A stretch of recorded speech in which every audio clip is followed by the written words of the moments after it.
ආයිබෝවන් අද අපි හැමෝම කතා කරන මාතෘකාව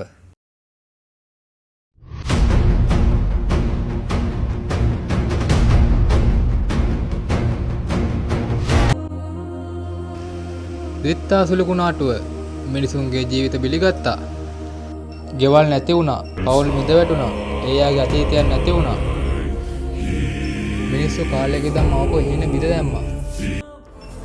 දරුවන්ට දෙමව්පියන්ට දරුවන්වත් අහිමි වුණා.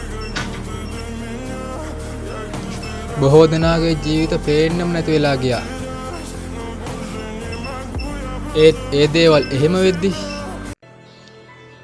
වීඩියෝවේ ඉස්සරහට යන්න කලින් අපේ channel එක subscribe කරලා නැත්නම් මේ වගේ වීඩියෝ හැමදාම බලන්න ආස නම් bell icon එක click කරලා හැමදාම මාලිමාව සමග එකතුලා ඉන්න.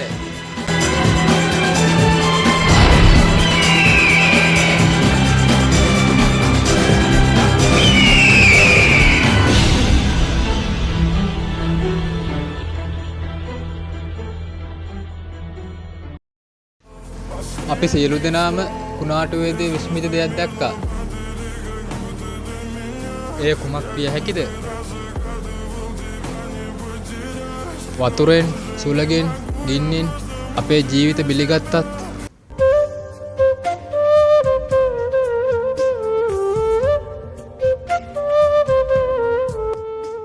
අපගේ බුදු පිළිම, බෝධීන් වහන්සේලා, පන්සල්, දාගැබවල් කිසිදු බලපෑමක් නැතුව නොසල්වී සිටියා.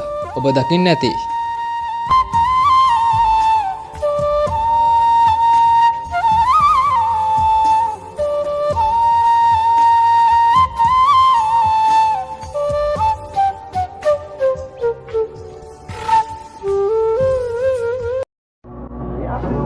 ඒ අතරේ මේ වගේ මිනිස්සුද අපිට දකින්නට ලැබුණා. කුණාටුවේ බලපෑමටවත් අන් කිසිදු බලපෑමකටවත් අපගේ බුදු දහමට අභියෝග කිරීමකටවත්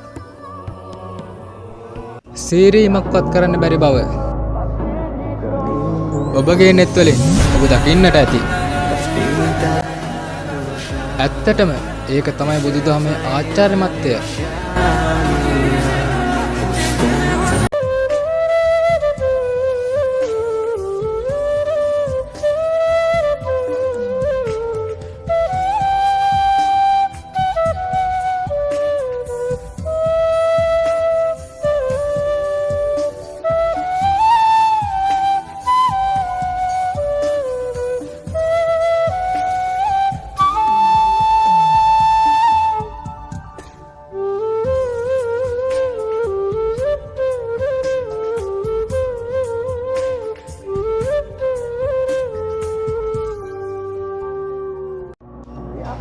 මිනිස් ජීවිත අපි අස්පනා අපිට නැති වුණත්, ගෙවල් දොරවල් නැති වුණත්, වතුරටවත්, කුණාටු වලටවත්, ගින්නටවත් විනාශ කරන්න බැරි ආගමක ඉපදිලා ඉන්නවා කියන එකත් අපි ගොඩක් සතුටු වෙන්න ඕනේ.